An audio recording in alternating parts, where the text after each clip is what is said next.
Alright, so I'm going to do this video a la Pop Square, so get a little coffee and talk about guns, or a gun. So I might have had an impulse buy, and I might have picked up this bad Larry here.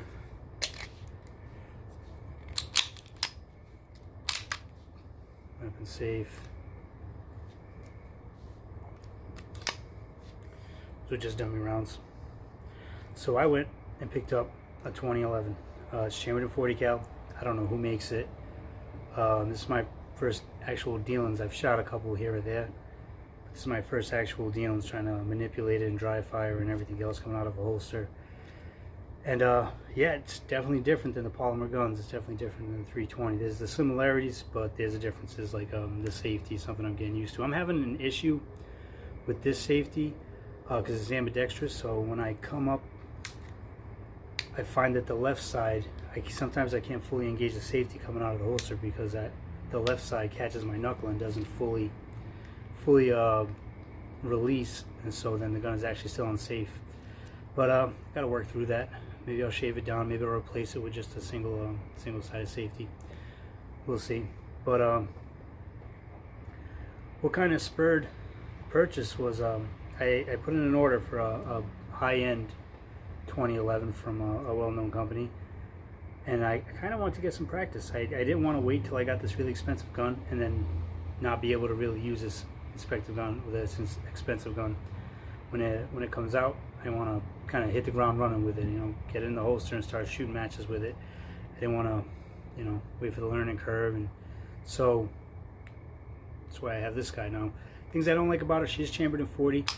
I wish it was 9, but it is. For the deal I got, it is what it is. Got a bunch of magazines, holster, and everything else. But she's chambered in 40. She shoots smooth for 40. She shoots like 9. If you saw, you will see soon a video of her in action, and she shoots pretty good for 40.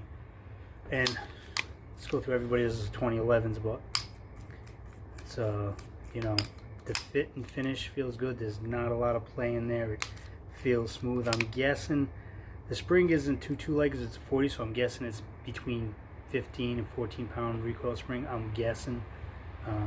Taking it apart a couple times. I'm still learning how to do it. Even taking the 2011 apart, I'm clumsy. It's always a pain in the butt getting that barrel link down. But yeah, so I'm real happy of it. I'm gonna have some footage of me shooting her too, and if everything works out good, I'll work all the kinks out with her, and by the time my big 2011 comes, I'll hit the ground running. In the meantime, I'm still gonna shoot carry optics with the SIG P320. I just installed the Armory Craft trigger in the 320, and I'm gonna give that a little review, or mock review, and a test out. And let me see how I like that. So far in dry fire, I really like it. I adjusted it to what I think I like, but it's hard to know once you put rounds through it. So that's coming up. I'm going to shoot the rest of this. So here's a couple questions I'm going to throw out there. Here's a couple questions I got. So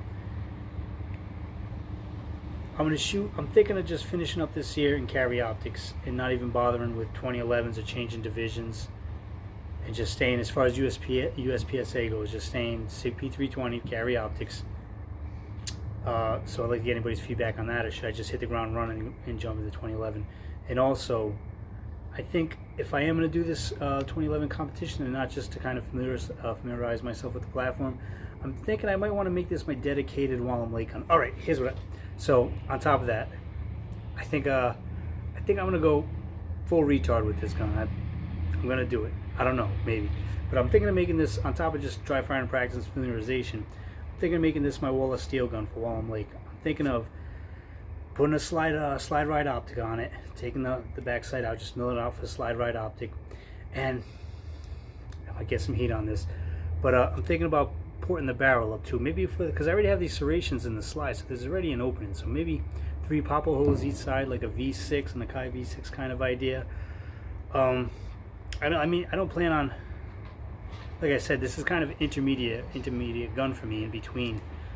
You know, it's a bridge between another gun, which will be running open. And if I stick to that plan with this gun, then I can do open too. It can be like a 3-gun open. So that's kind of what I'm thinking. So let me know what you think about that. Like going full crazy on this gun, slide ride optic, fucking pour it in the barrel, and just, you know, going nuts. Oh, let me give you Hang on, how could I forget? Let me give you the quick trigger.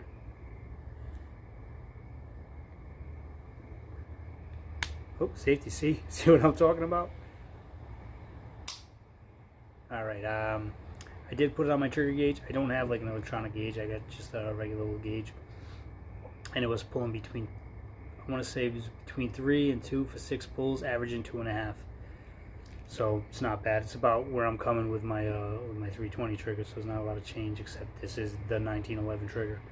So yeah, let me know what you think and about me going crazy with this guy. I actually like to get some feedback about that too. Let me know if I'm nuts. Leave it with stock and just use it for practice, or just go nuts and hook her up. Anyways, thanks for watching. If you made it this far, I appreciate you putting up with my atrocious New England accent. Have a good night.